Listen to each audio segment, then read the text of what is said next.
Hi friends, एक बार फिर से स्वागत है आपका हमारे यूट्यूब चैनल एग्जाम क्लासेस में। हम आपके लिए आए हैं आज जीके और जीएस के बहुत ही महत्वपूर्ण क्वेश्चन। आज के सेट में हमारे 20 क्वेश्चन रहने वाले हैं। 20 क्वेश्चन में से आपको कितने प्रश्नों के उत्तर मालूम है, कमेंट बॉक्स में ज़रूर बताना। चलिए आज का सेशन शुरू करते हैं। देखते हैं आज का हम पहला क्वेश्चन। आज का हमारा पहला प्रश्न है कि राजा आंबी कहाँ के शासक थे। राजा आंबी कहाँ के शासक थे। Option A Ujjain, option B Kannauj, option C Takshashila, option D Ayodhya. तो इसका जो राइट आंसर होगा, सही उत्तर होगा, वो क्या होगा, तक्षशिला। राजा आंबी कहाँ के शासक थे, तक्षशिला के थे। Option C is the right answer. इसका जो सही उत्तर होगा वो ऑप्शन सी होगा। चलिए अगला प्रश्न देखते हैं। अगला प्रश्न हमारा है कि निम्नलिखित में से किस विटामिन की कमी से बच्चों में सूखा रोग होता है। सूखा रोग। Option A vitamin A, option B vitamin B, option C vitamin C, option D vitamin D. तो इसका जो सही उत्तर होगा वो होगा ऑप्शन डी। ऑप्शन डी की कमी से बच्चों में सूखा रोग होता है। विटामिन डी का नाम क्या होता है, कैल्सीफेरॉल। विटामिन डी कैल्सीफेरॉल होता है। विटामिन ए का वैज्ञानिक नाम रेटिनॉल होता है। रेटिनॉल, इससे रतौंधी रोग होता है। और ऑप्शन सी क्या होता है, ऑप्शन सी होता है एस्कर्बिक एसिड, इससे स्कर्वी रोग होता है। चलिए अगला प्रश्न देखते हैं। प्रश्न 3 हमारा है कि लैब्राडोर सागर और भूमध्य सागर किस महासागर का हिस्सा है। लैब्राडोर सागर और भूमध्य सागर किस सागर का हिस्सा है। ऑप्शन ए हिंद महासागर, ऑप्शन बी प्रशांत महासागर, ऑप्शन सी आर्कटिक महासागर, ऑप्शन डी अटलांटिक महासागर। तो इसका जो सही उत्तर होगा वो होगा ऑप्शन डी अटलांटिक महासागर। इसके हैं अटलांटिक महासागर। अटलांटिक महासागर कहाँ, तो ये विश्व का दूसरा सबसे बड़ा महासागर है। विश्व का दूसरा सबसे बड़ा महासागर। तो इसका जो सही उत्तर होगा वो होगा ऑप्शन डी। चलिए अगला प्रश्न देखते हैं। अगला प्रश्न हमारा है भारतीय जनता पार्टी की स्थापना निम्न में से किस वर्ष हुई थी। भारतीय जनता पार्टी की स्थापना, बीजेपी की स्थापना कब, बीजेपी की स्थापना कब हुई थी।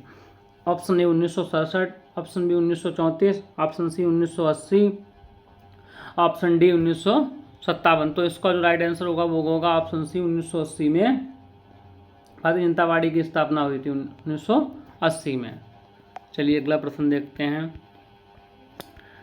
अगला प्रश्न हमारा है निम्नलिखित में से किस राष्ट्रीय आंदोलन में पहली बार बड़े पैमाने पर महिलाओं की भागीदारी देखी गई थी। महिलाओं ने सबसे बड़ी भारी संख्या में किस आंदोलन में भाग लिया था। ऑप्शन ए खिलाफत आंदोलन, ऑप्शन बी स्वदेशी आंदोलन, ऑप्शन सी सबने विज्ञान आंदोलन, ऑप्शन डी असहयोग आंदोलन। तो इसका जो सही उत्तर होगा वो होगा ऑप्शन सी सबने विज्ञान आंदोलन में सबसे ज़्यादा महिलाओं की भागीदारी देखी गई थी। सबने विज्ञान आंदोलन कब से चला था, 12 मार्च 1930 से 6 अप्रैल 1930। चलिए अगला प्रश्न देखिए। अगला प्रश्न हमारा है प्रोटोजोआ किस रोग के रोग कारक होते हैं। प्रोटोजोआ किस रोग के रोग कारक होते हैं। Option A polio, option B malaria, option C देखो अक्षमा तपेदिक, ऑप्शन डी आंतुज्वार। तो इसका जो सही उत्तर होगा वो होगा मलेरिया। क्या होगा, प्रोटोजोआ मलेरिया रोग के रोग कारक होते हैं। Option B is the right answer. अगला प्रश्न देखिए। अगला प्रश्न हमारा है मिट्टी की सबसे निचली परत को कहा जाता है। जो मिट्टी की सबसे निचली परत होती है उसको क्या कहा जाता है। ऑप्शन ए जनक सेल, ऑप्शन बी नींव सेल, ऑप्शन सी तल सेल, ऑप्शन डी आधार सेल। तो इसका जो सही उत्तर होगा वो क्या होगा, option C is the right answer. Option मिट्टी की सबसे निचली परत को तल सेल कहा जाता है। क्या कहा जाता है, तल सेल कहा जाता है। चलिए अगला प्रश्न देखते हैं। अगला प्रश्न हमारा है कि निम्नलिखित में से किस वस्तुकार को ब्रिटिश काल के दौरान नई दिल्ली में इमारतों की योजना बनाने और डिजाइन करने का श्रेय दिया गया था। Option A Le Corbusier, option B Edwin Lutyens, option C sir Christopher Wren, option D Frank Lloyd Wright. तो इसका जो सही उत्तर होगा वो क्या, कौन थे, एडमिन लुटियस को दिया गया था। इसके लिए एडमिन लुटियस को 1912 ईस्वी में 1912 ईस्वी में। चलिए अगला प्रश्न देखिए। अगला प्रश्न हमारा है कि निम्नलिखित में से कौन सा द्वीप यूनेस्को विश्व धरोहर में है स्थल में शामिल है जिसमें भगवान शिव को समर्पित गुफा का मंदिर है। ऑप्शन ए क्रॉफ द्वीप, ऑप्शन बी खंडेरी द्वीप, ऑप्शन सी एलिफेंटा द्वीप, ऑप्शन डी अबू द्वीप। तो इसका जो सही उत्तर होगा वो क्या होगा, एलिफेंटा गुफाएं। एलिफेंटा गुफाएं, option C is the right answer. Elephanta गुफाएं कहाँ हैं, तो एलिफेंटा गुफाएं महाराष्ट्र में हैं। कहाँ हैं, महाराष्ट्र में स्थित हैं एलिफेंटा गुफाएं। चलिए अगला प्रश्न देखते हैं। अगला प्रश्न हमारा है, निम्नलिखित में से कौन सा समुद्री बंदरगाह हिंद महासागर में स्थित नहीं है, हिंद महासागर में स्थित नहीं है। Option A Manila Philippines, option B Melbourne Australia, option C Jakarta Indonesia, option D Chennai Bharat. तो इसका जो राइट आंसर होगा वो होगा Manila Philippines. Option A is the right answer. हिंद महासागर में स्थित नहीं है, ये दक्षिणी चीन सागर में स्थित है। मनीला फिलीपींस कहाँ, तो मनीला फिलीपींस दक्षिणी चीन सागर में स्थित है। चलिए अगला प्रश्न देखिए। अगला प्रश्न हमारा है कि भारत के किस राज्य में मणिक वंश का शासन था। मणिक वंश का शासन किस राज्य में था। Option A Tripura, option B Manipur, option C Gujarat, option D Rajasthan. तो इसका जो राइट आंसर होगा वो क्या होगा, त्रिपुरा। मणिक वंश का शासन किस राज्य में था, त्रिपुरा में था। Option A is the right answer. चलिए अगला प्रश्न देखिए। अगला प्रश्न हमारा है, भारतीय संविधान का कौन सा अनुच्छेद भारतीय संसद में मंत्रिपरिषद की भूमिका और जिम्मेदारियों का वर्णन करता है। ऑप्शन ए अनुच्छेद 74, ऑप्शन बी अनुच्छेद 62, ऑप्शन सी अनुच्छेद 54, ऑप्शन डी अनुच्छेद 81। तो इसका जो राइट आंसर होगा वो होगा ऑप्शन ए अनुच्छेद 74। अनुच्छेद भारतीय संसद में मंत्रिपरिषद की भूमिका की जिम्मेदारियों का वर्णन करता है। कितना, अनुच्छेद 74। ऑप्शन ए इसका सही उत्तर होगा। अगला प्रश्न देखिए। अगला प्रश्न हमारा, निम्नलिखित में से कौन सी खरीफ की फसल है, खरीफ की फसल है। ऑप्शन ए मटर, ऑप्शन बी मूंगफली, ऑप्शन सी कद्दू, ऑप्शन डी गेहूँ। तो इसका जो सही उत्तर होगा वो क्या होगा, मूंगफली खरीफ की फसल है। खरीफ की फसलें कौन कौन सी हैं, धान है, मक्का है, ज्वार है, बाजरा है, मूंग है, गन्ना है, सोयाबीन है, ये खरीफ की फसलें हैं। चलिए अगला प्रश्न देखिए।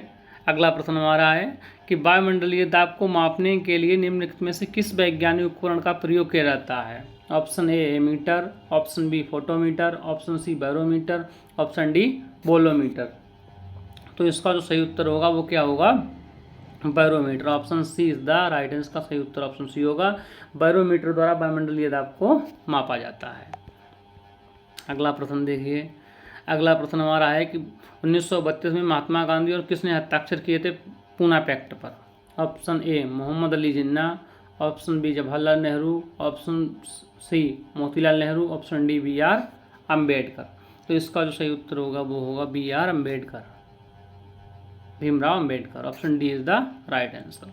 चलिए अगला प्रश्न देखिए। अगला प्रश्न हमारा है कि नर्मदा नदी मध्य प्रदेश में से निकलती है। नर्मदा नदी मध्य प्रदेश के कहाँ से निकलती है। ऑप्शन ए मांडू की पहाड़ियों से, ऑप्शन बी अमरकंटक की पहाड़ियों से, ऑप्शन सी अकलंकेश्वर की पहाड़ियों से, ऑप्शन डी पंचमढ़ी की पहाड़ियों से। तो इसका जो सही उत्तर होगा वो होगा अमरकंटक की पहाड़ियों से। Option B is the right answer. चलिए अगला प्रश्न देखिए। अगला प्रश्न हमारा है कि भारत में पीर बुधान का मेला प्रतिवर्ष कहाँ लगता है। भारत में पीर बुधान का मेला प्रतिवर्ष कहाँ लगता है। Option A Madhya Pradesh, option B Uttar Pradesh, option C Haryana, option D Uttarakhand. तो इसका जो सही उत्तर होगा वो क्या होगा, मध्य प्रदेश। कहाँ लगता है, Madhya Pradesh. Option A is the right answer. अगला प्रश्न देखिए। अगला प्रश्न हमारा है कि निम्नलिखित विकल्पों में कौन सी सबसे भारी गैस है। Option A helium, option B nitrogen, option C oxygen, option D radon. तो इसका जो सही उत्तर होगा वो होगा ऑप्शन डी रेडान। सबसे भारी गैस कौन सी है, रेडान। इसका प्रतीक चिन्ह क्या होता है, इसका प्रतीक होता है Rn। इसका परमाणु क्रमांक कितना, तो इसका परमाणु क्रमांक 86 होता है। रेडान का परमाणु क्रमांक कितना, तो रेडान का परमाणु क्रमांक 86 होता है। Option D is the right answer. अगला प्रश्न देखिए। अगला प्रश्न हमारा है द गोल्डन बोट नामक पुस्तक किसने लिखी। द गोल्डन बोट नामक पुस्तक किसने लिखी। Option A Satyajit Ray, option B Rabindranath Tagore, option C Munshi Premchandra, option D R K. Narayan. तो इसका जो सही उत्तर होगा वो होगा Rabindranath Tagore. Option B is the right answer. Rabindranath Tagore के द्वारा द गोल्डन बोट नामक पुस्तक लिखी गई। चलिए आज के सेशन का हमारा लास्ट क्वेश्चन है। क्वेश्चन हमारा है कि निम्नलिखित में से किस राज्य में भारत की सबसे बड़ी खारी आर्द्रभूमि सावर झील स्थित है। सावर झील किस राज्य में स्थित है। Option A Maharashtra, option B Tamil Nadu, option C Karnataka, option D Rajasthan. तो इसका जो सही उत्तर होगा वो क्या होगा, सावर झील कहाँ है, तो सावर झील राजस्थान में है। Option D is the right answer. Maharashtra में कौन सी, महाराष्ट्र में देखो लोनार है। लोनार झील कहाँ है, तो लोनार झील महाराष्ट्र में स्थित है। लोनार महाराष्ट्र में है, पुलिकिट तमिलनाडु में स्थित है। फ्रेंड्स, आज का सेशन हमारा कैसा लगा कमेंट बॉक्स में ज़रूर बताना, और 20 क्वेश्चन में से आपको कितने प्रश्नों के उत्तर मालूम है आप हमें कमेंट बॉक्स में ज़रूर बताना। वीडियो को लाइक करना, चैनल को सब्सक्राइब करना। थैंक्स।